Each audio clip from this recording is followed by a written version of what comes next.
On behalf of the Professional Baseball Strength and Conditioning Coaches Society, I'd like to welcome you to the PBSCCS Podcast. I'm your host, Chris Messina.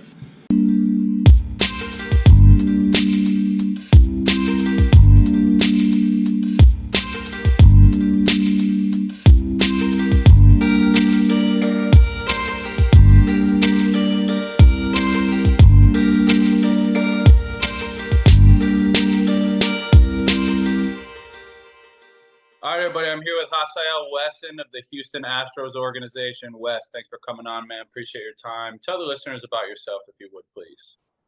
Yeah, thanks for having me. And for me, I'm a guy I was born and raised in the Dominican Republic. I played baseball my whole life here up until I was a senior in college. I played baseball here in the Dominican until I was maybe 17, 18, and then I moved to New York to go to school there and I was just living with my uncle at that time and just trying to get a scholarship to go to the school. And I met a friend there that was going to a junior college in Oklahoma. And he, told me to go there with him and got me, some tryouts and stuff. And ended up working out for me.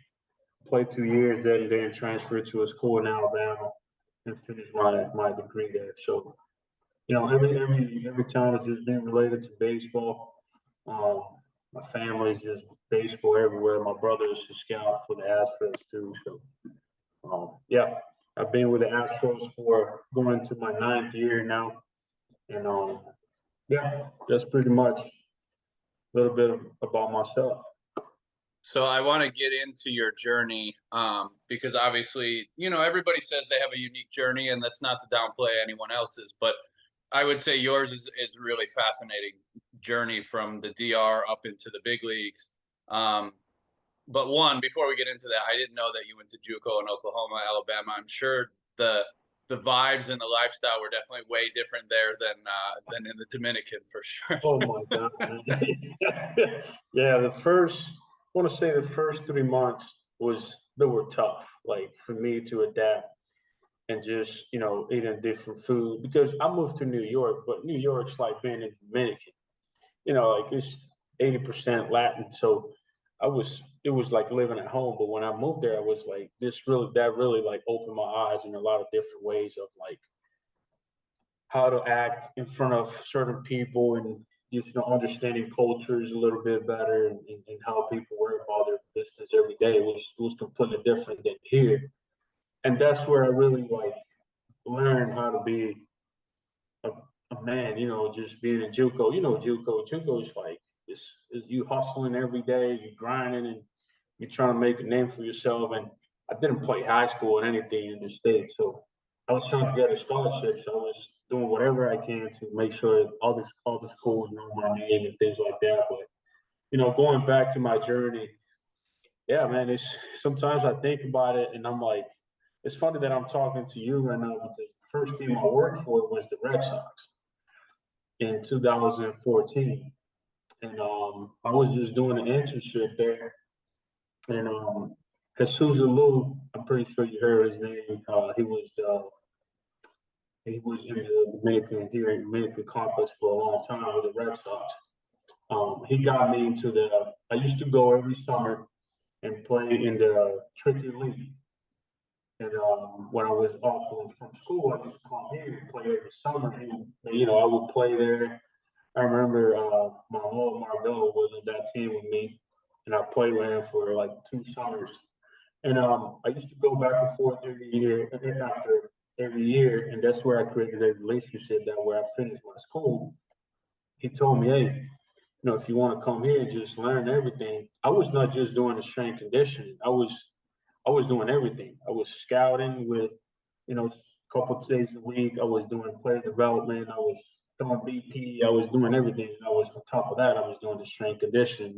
And that's where I really like found in love with, with the strength conditioning side. I was like, man, this is really a job that you can do. And of course, myself, I was a guy that always was in the weight room in college and just trying to, I enjoyed being in the weight room every day. So that's where everything started. It was with Boston in 14.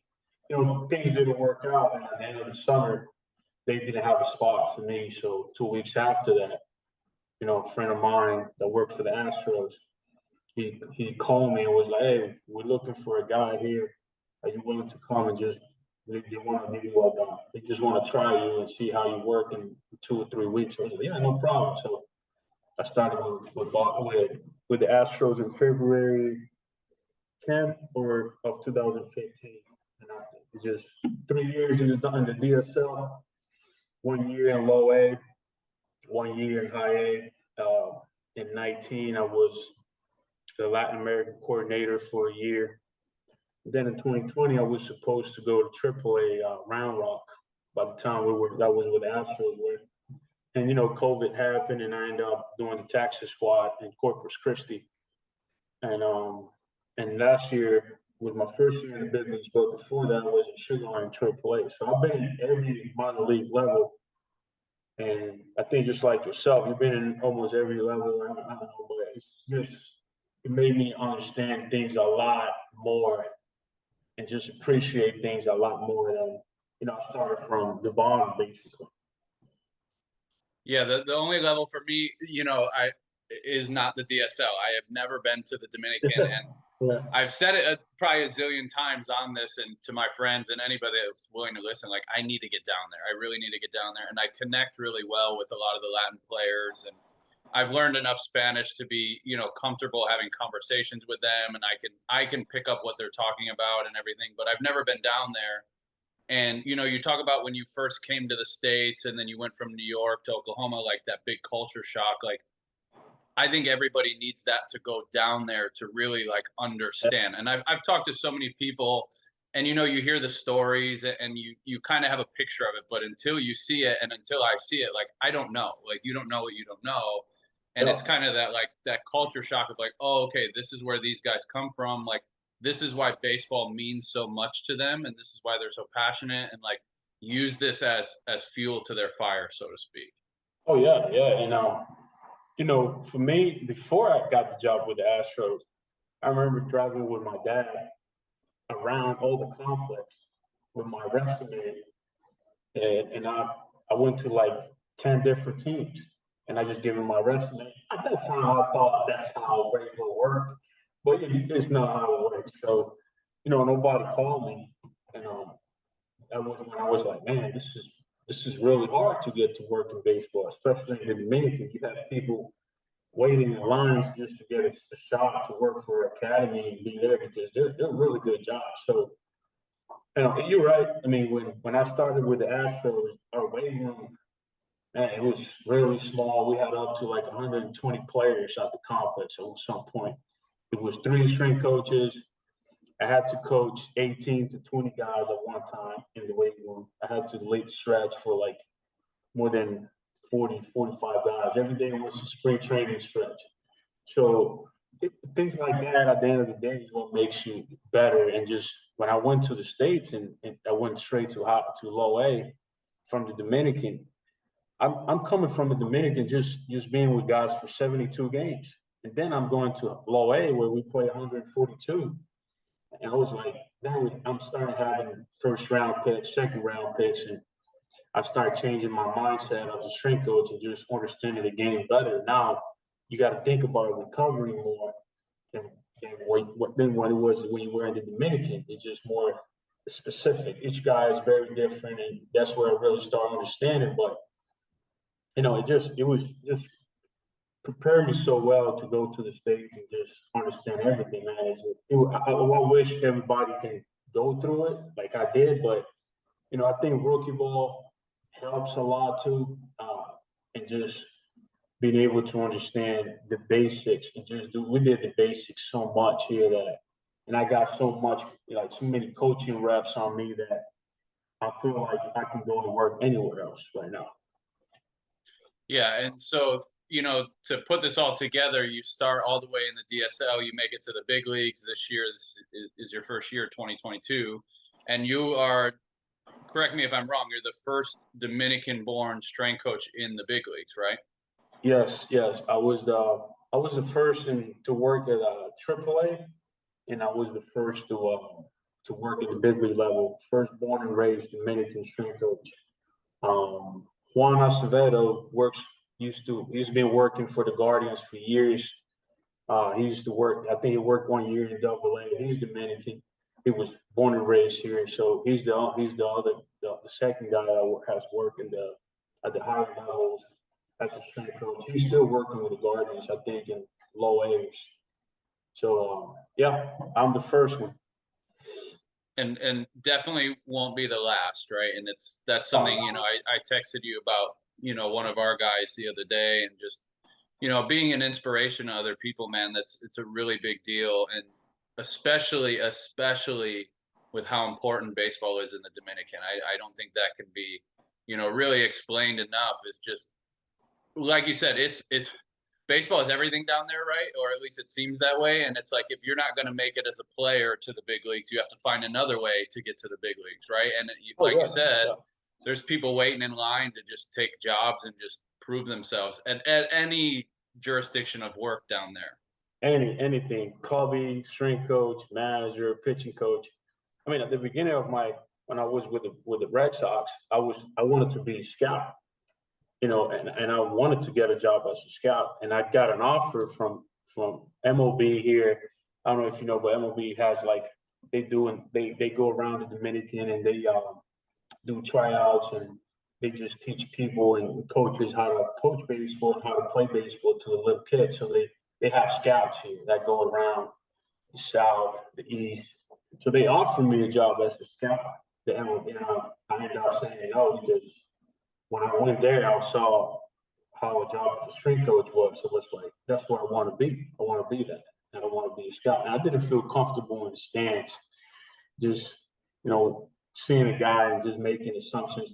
I'm not that type of guy, because I feel like I put so much effort and work in this game. And I never was the player that I wanted to be, but it's just hard for me to be in the stands and just look at guys and make assumptions. So,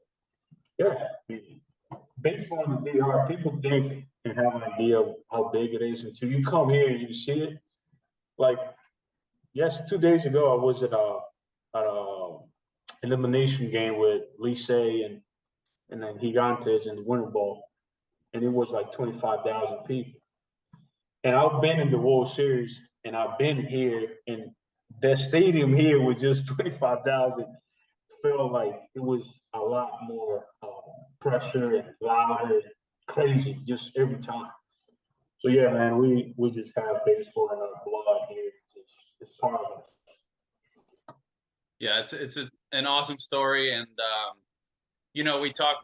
we had recorded the group Houston one, and I know we talked about hey, we've been talking about getting you on here, and this seemed like the right time, right? And I think that's the perfect way to describe it, right? Is we've talked about it over the years. I know you've reached out to me, and to be honest, I've dropped the ball, to be frank, but it lined up perfectly with this, right? This is a story of perseverance and hard work and ultimately triumph that hopefully is inspirational to other people. Like you said, for me, when I was a kid, I wanted to play in the big leagues. When I realized that wasn't a dream anymore, it was, all right, how do I get to the big leagues doing something else, right? And it's inspirational to a country that is so into baseball and loves baseball. All right, try to make it as a player, do it as long as you can, and as soon as you can't, find another way there. And I would love to see 3, 4, 5 years another Dominican, and if not Dominican, like Venezuela or Puerto Rican, so very few of us, and that's the reason why, sometimes I do an interview here in Dominican, or I go to a radio, and that's the reason why I posted on my Instagram, because I remember it was a guy from Mexico that works for the Mexico Winter Bowl team there, and he reached out to me saying man, I just saw your interview.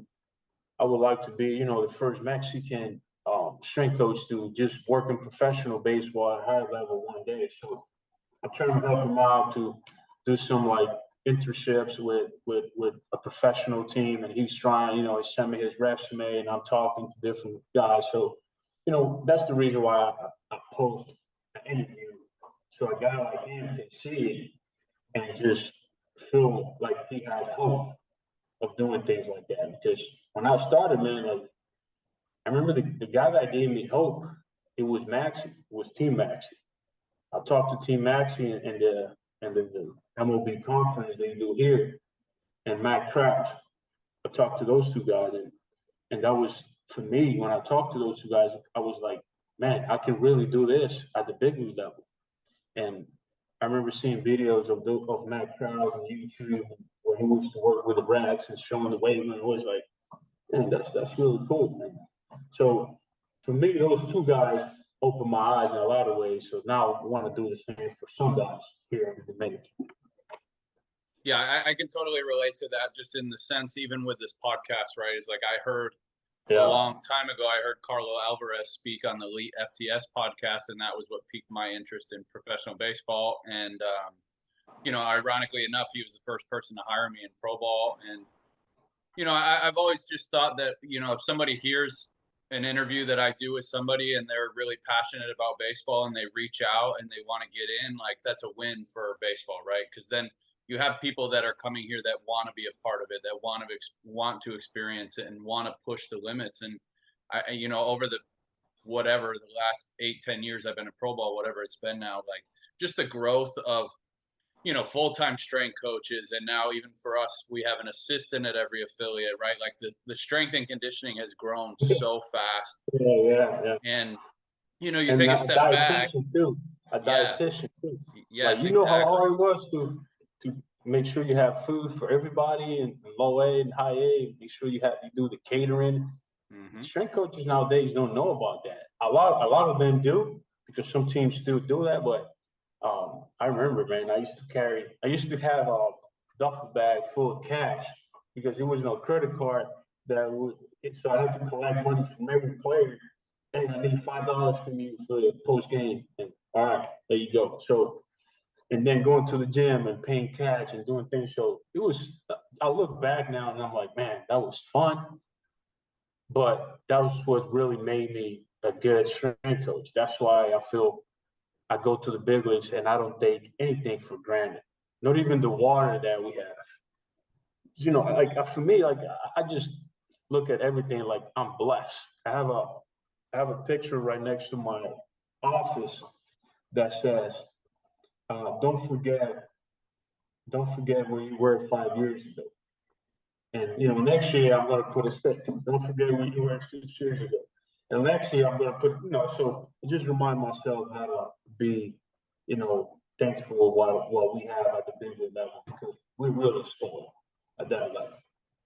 Yeah, I still have my original stopwatch from my days with the Pirates, and it has my whistle on it. And I get, guys wear me out all the time. Dude, why do you have a whistle? What are you using it for? And it's like, well, one, please don't put your mouth on it because it's a very old whistle, right? And two, like, this is to remind me where I came from. I started in Bristol, in Tennessee in the Appy League. Appy League's not even around anymore, right? And it's like, I can remember some of the just crazy things and thinking back on it. And like you said, it was fun. Sometimes at the time it was frustrating, but ultimately, like, it teaches you to like be adaptable. And then when you have the resources, like you combine the skills that you've developed over the years in the minor leagues with the resources of the big leagues, and it's like you just take off, and it takes your performance to a new level, and it helps the players reach a new level.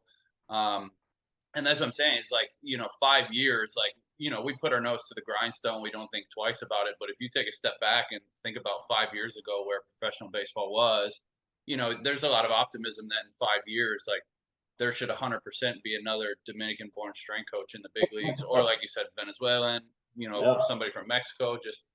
It's just growing so fast, and it's really exciting to be a part of that, right? Like, you hear some of those guys that have been around, and back in the day we had like soup and crackers, right? And now it's like every minor league affiliate's getting catered, and it's like, where can we take this to really push the limits of human performance and baseball performance? It's an exciting time. Yeah, it was. I mean, I remember in the Midwest League having $270 for post-game spread, pre-game and post, and just having to think about what I can get to these guys with that money, so they can feel like they eat something, like. And then you're like, man, it's not a lot you can do with this, but you talk to and that helps you create more of a better relationship with players because I remember I used to tell them, I used to create a menu before the road trip and just put it on the clubhouse and they would go and approve it. So if they thought it was trash, they would be like, nah, Wes, like I can't do this. So we would just joke around about it, and I would just, it just helped me. And now some of those guys are with me at the big league level, and I tell them like, hey, remember when we were in Beloit, playing Oakland and low A, we didn't have post game spread. We just, have to go to the concession stands and eat food sometimes. So things like that is what really I tell the young strength coaches too is don't be afraid to go through it, man. Don't you have to have a special mindset to make sure you stay in this game for a long time, and you got to be adaptable. You got to be adaptable, and I remember Maxine saying to me in 2016, I never forget this. He was like, 50% of our jobs is motivation. So you got to show up every day. You got to show up and we have families. Some of us have kids, and we have problems and we go through things and we got to bring the energy. And that's number one. You don't have to be loud. You don't have to scream. You don't have to hit your head with nothing. You got to be professional, but you have to bring the energy because in 17, when I got promoted to low A, my brother was diagnosed with cancer. The same week that they told me that, my brother was diagnosed with cancer. I was like, damn, man, how I'm going to do this? Like, how I'm going to help my mom and my dad just to go through this situation. And it just, the guys helped me out to be strong because if I probably was here in the Dominican, I would probably, it was probably going to be a different outcome. I would probably got depressed and things like that. But being with the guys, being on the field, being in baseball, it just remind me and just teach me how to, probably forget about it, what was happening a little bit, and just make sure that I had the energy for the guys. And I talked to them. A lot of them knew by the time the season was over. But things like that happen, and you got to make sure that you're on point with everything that comes in the season. So. Yeah, at the time that we're recording this, I don't know when it's going to come out, but it's right around the corner to spring training, right? Today, January 13th. And like the amount that I am looking forward to spring training this year and being able to see these guys and interact with them. And they have no idea like how much they also mean to us, right? And like we mean a lot to them and we take care of them. And I know, most or all appreciate it. But at the same time, like, they mean a lot to us and we spend so much time with them. And like you said, sometimes it's just, we all have family stuff. We all have individual stuff. And for me, when I go to the field, it's like, it's almost easy for me to leave that behind me and just escape into the world of baseball for 8, 10, 12 hours, whatever it is. And then, you go home and you address what you have to address. But it's like, those guys for me, like they keep you young, they keep you on your toes. Like you never know what they're gonna do, and like every day is an adventure. Like I go in, I'm like, all right, what's gonna happen today that I was not expecting or I have never seen in my life, So Yeah. it's Yeah, and at the big league level, you get that too. We have a lot of guys that are clowns that joke around every day, and it makes you at least smile a little bit, even if they don't know what you're going through. So that really helps. The locker room. I remember I read a book about the ex Giants, New York Giants head coach Bill Parcells, and he says, and this is 100% true. He said that our locker room is a laboratory of human behavior. So what happened in your locker room is what your team is going to be in the field. And I could not agree more to that, especially after last year that I saw it. I was there and I was like, you spoke it right. Like if you guys get along well, you will have success. And some years, yeah, you probably won't because that's the game. But majority of the time, you will be fine. Even if you staff, like me and Taylor, we get along. I don't have a problem with it. I never had a problem. Yeah, we probably don't agree in everything that he said to me or I said to him, but we treat each other with respect. Our dietitian was in the same room as us, so it was we were really close to each other, so we never had a problem in the entire time we was there. Yeah, and I feel the same. Kiyoshi and I mean, everybody that sees us is like, do you guys ever like separate from each other? It's like, no, like we don't get sick of each other. We get along really well, and you try to model that, right, for the other departments and the other groups, and the hitting coaches see how well you get along with the other strength coaches, and then it's like, all right, well, we need to be better and we need to communicate better, and you just try to be the model of what makes a culture so successful, and you try to be available for the guys, and like I said, there's something in me that really does enjoy being around the guys, and I think, like you said, you have to have a special mindset to really stick in this game and understand that, like, these long days are every day, right? There's no days off in spring training, none, maybe one, maybe, and usually somebody's got a live BP that day, so you got to go in anyways, right? So it's like, to be able to look forward to that every day, a lot of people don't understand it, right? My wife is like, I just don't get it, but I'm happy that you're happy and you do what you got to do, right? And so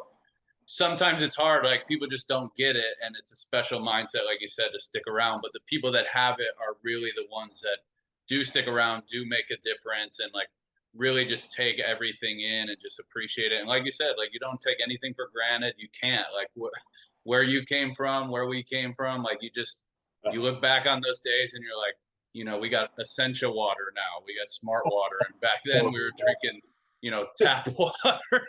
We might not even had water at the you know what I mean? Just you learn to appreciate everything. So I couldn't agree more with you on all of that, and it's awesome to hear that journey, man. It really is. And even if one listener gets inspired, and 10 years down the road, I'm interviewing them and they say, hey, I listened to you and Wes talk about this, like that's what sparked it for me, like that's a huge win.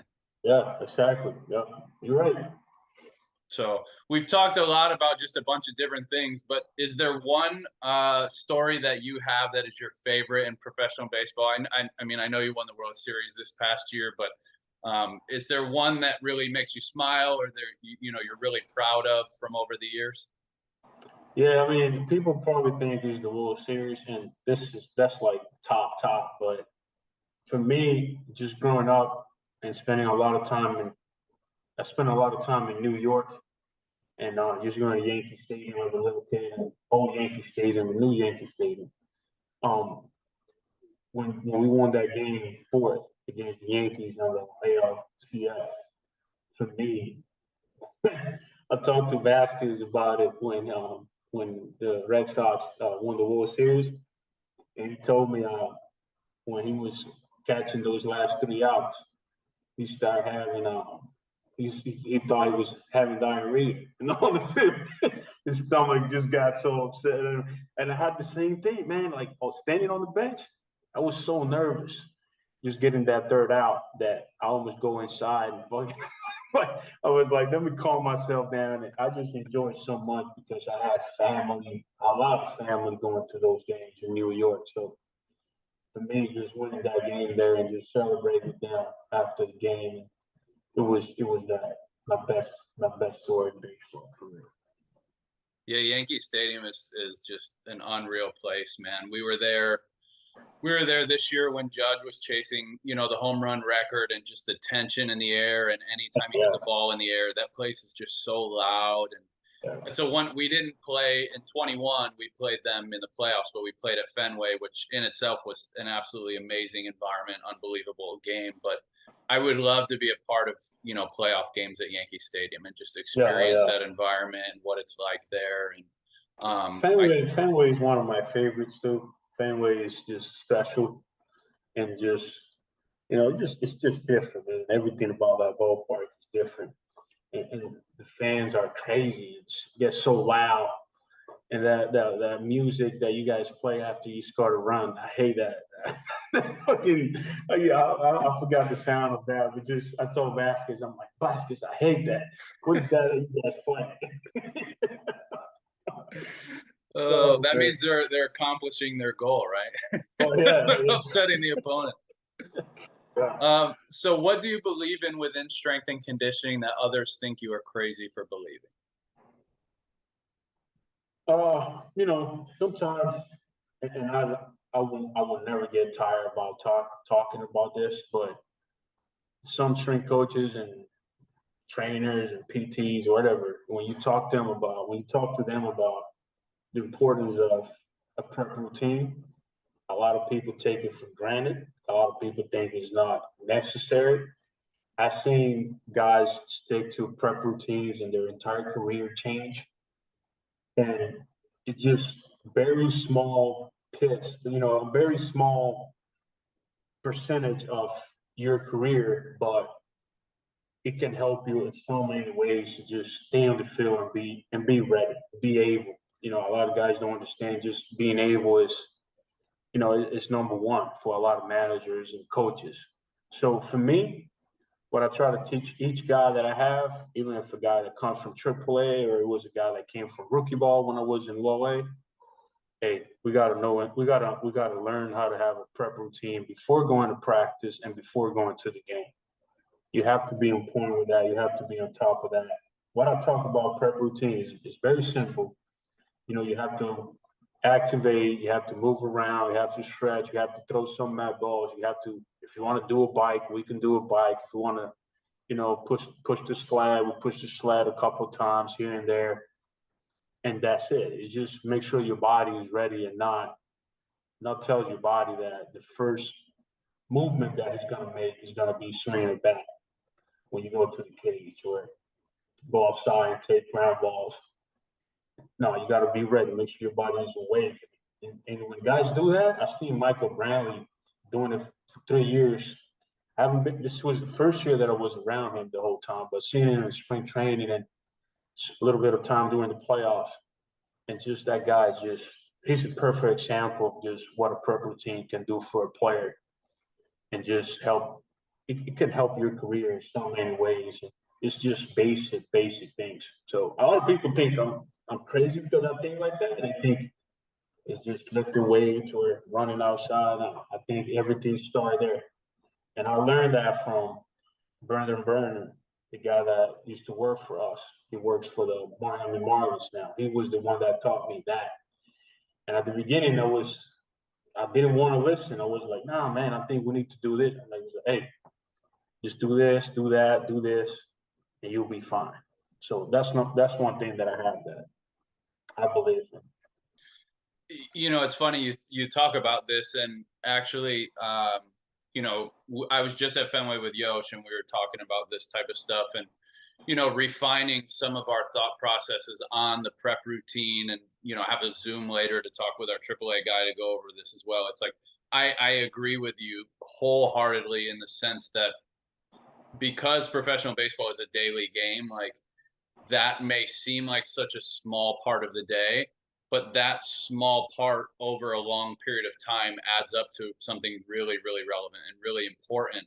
And the more that you can refine that process for the players, I think the better it is, right? Like whether it's general preparation stuff, like you talk about, activation, mobility, whatever, whether it's specific stuff, throwing med balls, or, specific movement programs, or even like talking with hitting and pitching coaches in the sense of like, hey, this guy's going to have a bullpen today and we're going to work on this. Can we just get him ready to go? Right. Like, I think creating that. And the other thing is a lot of these guys are so routine oriented, and, the game is just, it's the same thing every day, right? Like it's just Monday every day automatically. It just depends on the city you're playing in. And I think if you treat it that way as like, hey, today's Monday again, like knock it out the way you would every day, I think that goes a really long way with guys. And like you said, it can be career changing. I've heard guys talk about, when I was younger, I used to just show up, get in the cage, hit, and go play. And then a veteran took me to the side and showed me how to really prepare my body, and it changed the trajectory of my career. And I used to have this conversation with guys in AA, and it was really hard to like get through to those guys as like, hey, you're 20, 21, 22 years old. Like, I know you feel like Superman now, but if you want to stay in this game and be 28, 29, 30 plus, you're going to have a routine. Well, I'll address that when I get there. Like, okay, I understand. Again, you're Superman right now. But if you get ahead of that, now, like you won't have as many ailments moving forward, or hopefully you won't, right? Like, And if you do, you'll know how to take care of yourself. So I think it is. I think it is something really vital in baseball. And again, I go back when we talked with Taylor the other day. Like a great example is Vasquez. You know, when he showed up to us, he had his prep routine. His every day I need to do something, and he told me, he said, "This changed my career. When I started doing this, everything changed. I felt better, and I would start moving well." And I go back when it was a AAA.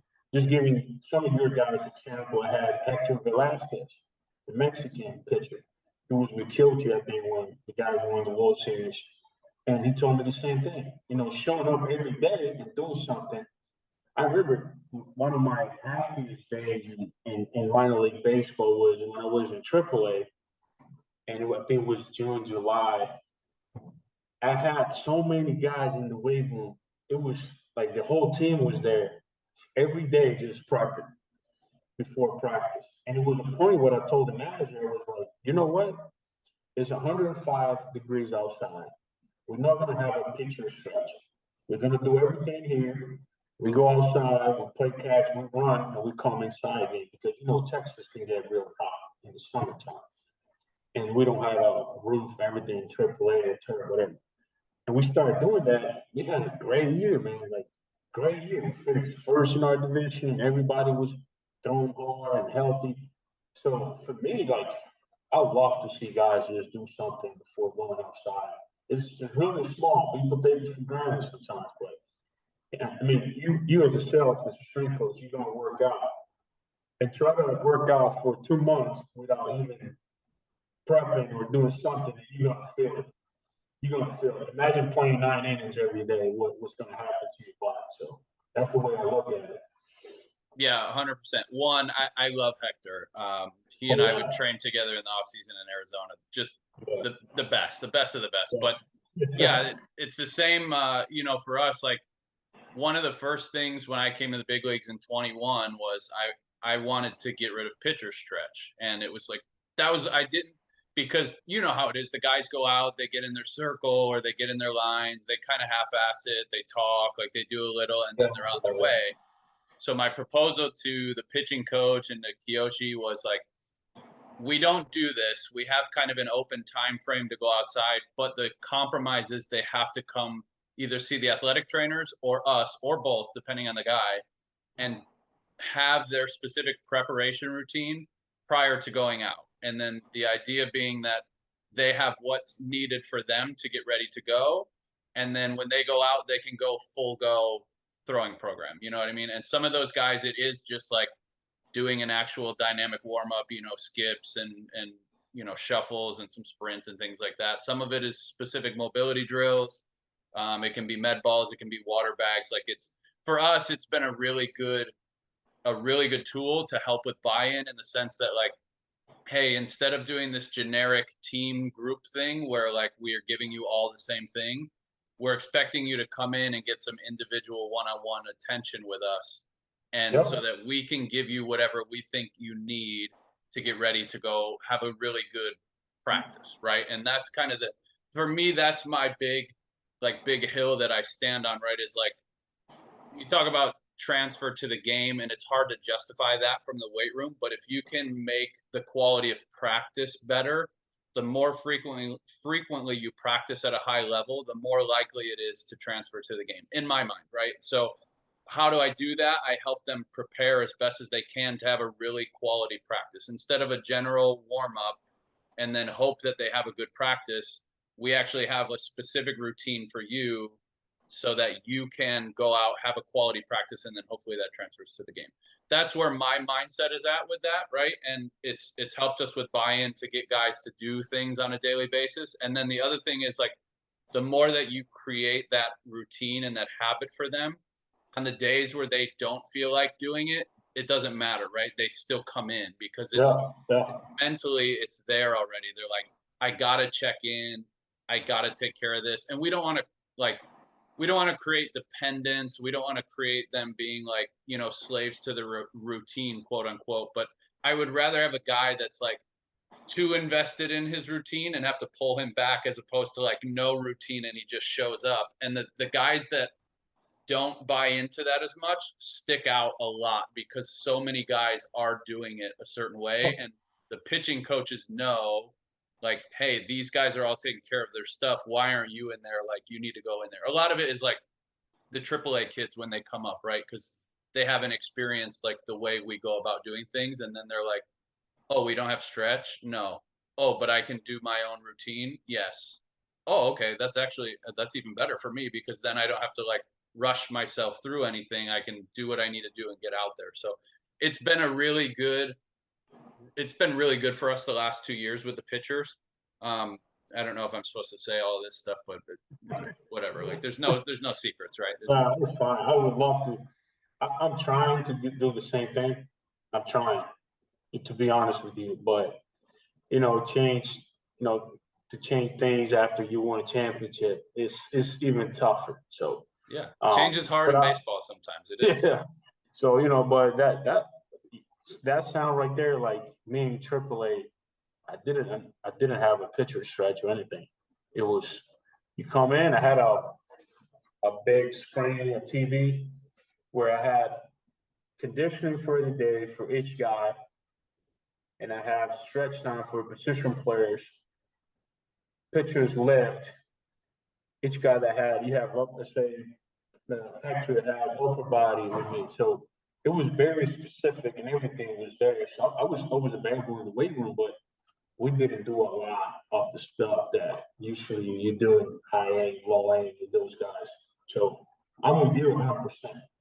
Yeah, and I think it's probably level to level specific, right? Like, you don't want it to be a total free for all in the lower levels, and then you have to try to.